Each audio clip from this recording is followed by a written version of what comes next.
अच्छा जी, अब हमारा नेक्स्ट टॉपिक है एस्पिरेशन निमोनिया।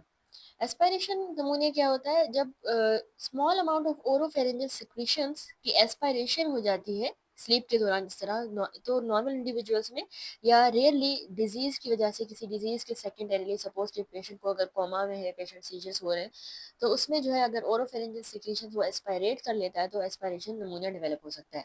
ठीक है ना, याद रखिएगा कि aspiration large amount of material, यानी अगर मोर देन 50 ml जो है एस्पायरेट करे पेशेंट, मोर देन 50 ml, और इसकी पीएच जो है वो लेस देन 2.4 हो, जैसे हमारी गैस्ट्रिक सिक्रीशंस की होती है, तो उससे क्लासिक एस्पायरेशन निमोनिया प्रोड्यूस होगा।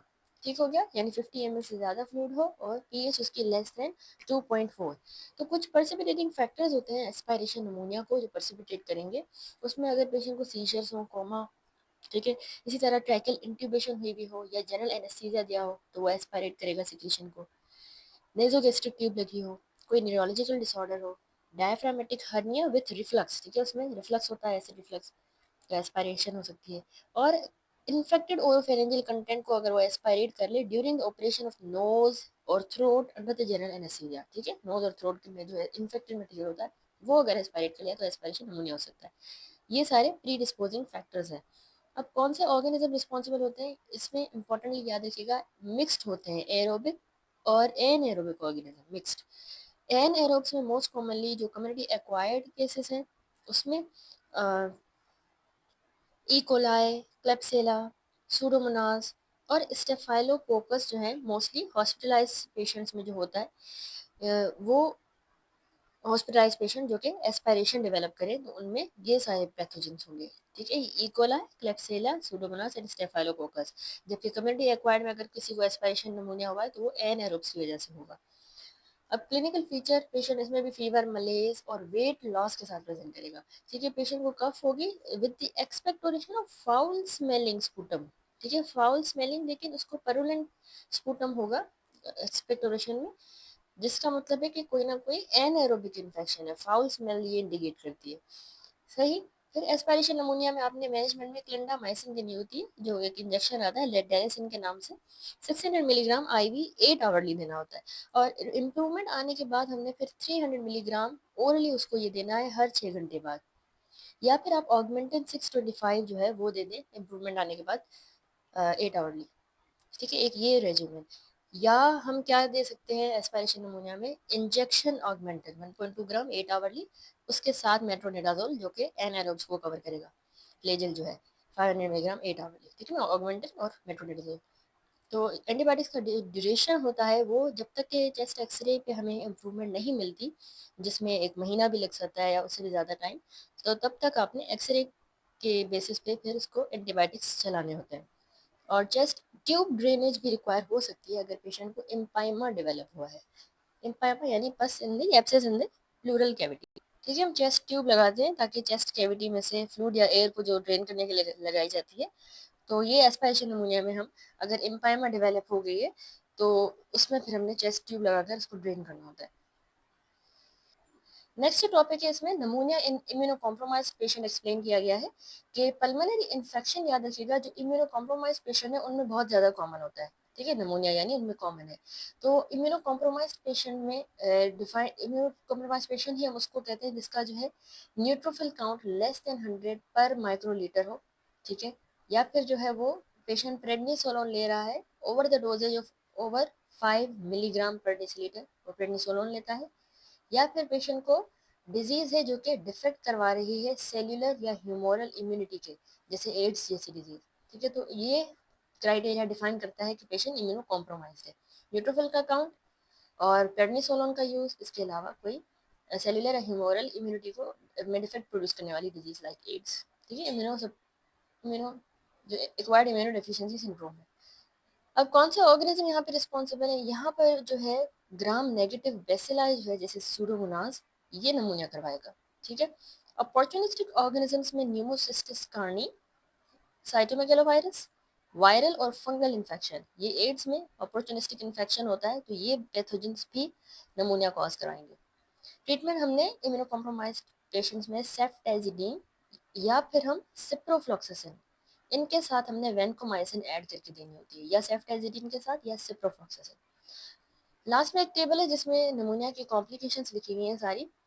तो ऑर्गेनिज्म जो स्ट्रेप्टोकोकस नमूनिया है वो हमें एक्सरे पे लोबार कंसोलिडेशन शो करता है क्योंकि वो टिपिकल नमूनिया करवा रहा है, ठीक है, जबकि एटिपिकल हमें पैची शो करता है।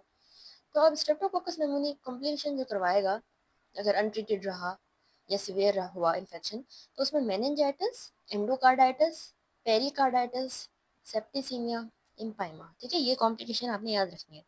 हीमोफिलस इन्फ्लुएंजा ये लोबार कंसोलिडेशन ही करवाएगा, लेकिन इम्पाइमा जैसी और एंडोकार्डाइटिस जैसी कॉम्प्लिकेशन होगी। सही। क्लेप्सिलिया जो करंट जेली स्पुटम प्रोड्यूस कर रहा था ये भी लोबार कंसोलिडेशन कर रहा है, लेकिन इसमें कैविटेशन होगी, एब्सेस फॉर्मेशन, कैविटेशन और इम्पाइमा। स्टेफालोको स्टेफालोकोकस ओरियस मैंने आपको पॉइंट बताई थी कि ये एब्सेस प्रोड्यूस करता है, तो इसलिए इसमें कैविटेशन और इम्पाइमा जैसी कॉम्प्लिकेशन हो जाती है और ये पैची इन्फिल्ट्रेट शो करेगा एक्सरे पे, ठीक है, बाकी में लोबार थी, ये पैची इन्फिल्ट्रेट होगा एब्सेस की वजह से। सूडोमोनास जिसमें भी कैविटेशन होगी, पैची इन्फिल्ट्रेशन। ई कोलाई ये इम्पाइमा करवाता है, ठीक है, abscess in the pleural cavity और पैची इन्फिल्ट्रेशन होगी। एनारोब्स जो होते हैं जैसे कि नेक्रोटाइजिंग नमूनिया जैसी कॉम्प्लिकेशन करवाएंगे और एब्सेस इम्पाइमा, ठीक है, एनारोब्स की ये कॉम्प्लिकेशंस हैं और इनमें भी पैची इन्फिल्ट्रेट हमें मिलेंगे। माइकोप्लाज्मा, लीजियोनेला ये दोनों एटिपिकल हैं।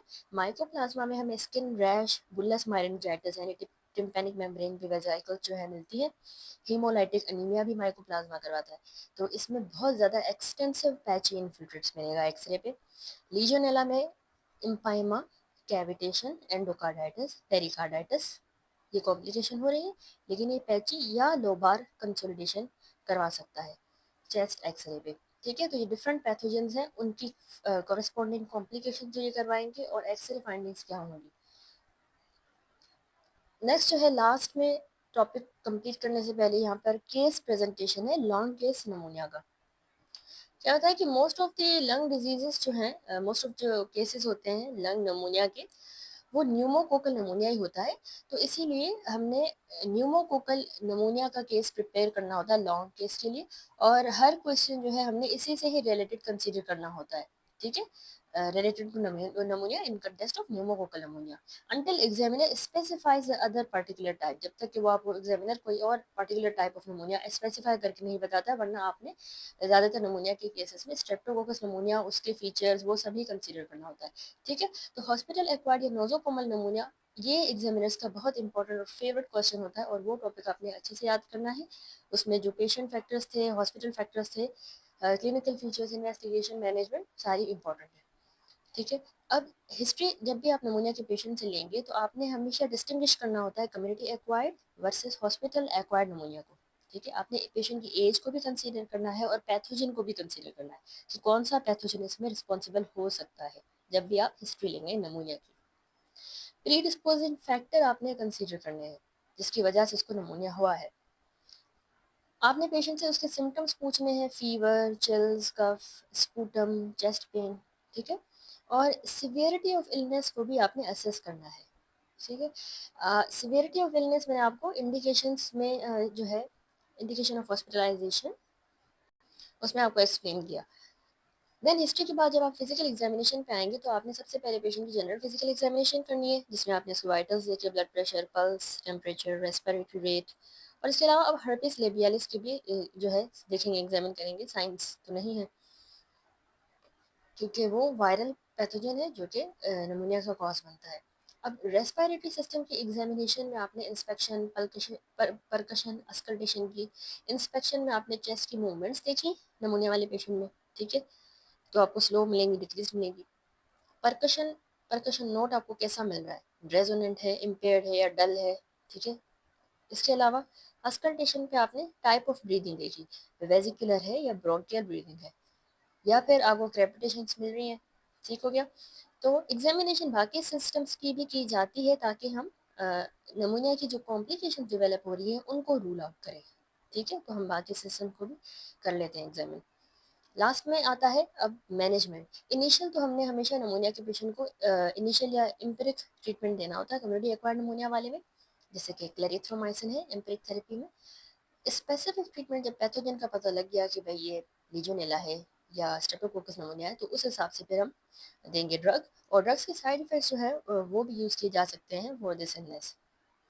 लास्ट में इंपॉर्टेंट वाइवा क्वेश्चंस है जो आपसे पूछे जा सकते हैं एग्जाम में नमोनिया से रिलेटेड, वो है कि आपसे प्री डिस्पोजिंग फैक्टर्स जो हैं डिफरेंट टाइप ऑफ नमोनिया के पूछे जा सकते हैं कि भाई जैसे एस्पायरेशन नमोनिया है तो क्या चीज़ें हैं जो उसको प्री डिस्पोज करती हैं, जैसे हमने अभी डिस्कस किया सीजर कोमा। इसी तरह जो है हॉस्पिटल एक्वायर्ड नमोनिया में क्या चीज़ें हैं जो उसको प्री डिस्पोज करती हैं, तो प्री डिस्पोजिंग फैक्टर पूछा जाएगा। आपको हॉस्पिटलाइजेशन की इंडिकेशन पूछी जाएंगी कि नमोनिया वाले पेशेंट को आप कब हॉस्पिटलाइज करोगे, ठीक है। इसी तरह सिवियरिटी की बेसिस पे हम कर रहे थे ना, कर्व 65 स्कोर हमने किया और बाकी फैक्टर्स भी थे जो हमने इरफान मसूद में डिस्कस किए, तो वो आपने इंडिकेशन ऑफ हॉस्पिटलाइजेशन याद रखनी है। कॉम्प्लिकेशंस क्या होती हैं नमोनिया में, वो भी इंपॉर्टेंट क्वेश्चन होता है, ठीक है। इसके अलावा इन्वेस्टिगेशन, स्पेशली जो चेस्ट एक्सरे की फाइंडिंग्स हैं उनको आप कैसे इंटरप्रेट करेंगे नमोनिया में। Technique of percussion, findings of auscultation क्या है नमोनिया में। एम्पिरिक ट्रीटमेंट क्या होगा कम्युनिटी एक्वायर्ड निमोनिया में, ठीक है। तो ये सारे इंपॉर्टेंट वाइवा क्वेश्चन थे इस टॉपिक से रिलेटेड। यहाँ पर ये टॉपिक हमारा एस्पायरेशन निमोनिया कंप्लीट हुआ। नेक्स्ट वीडियो से हम इंशाल्लाह लंग एब्सेस स्टार्ट करेंगे।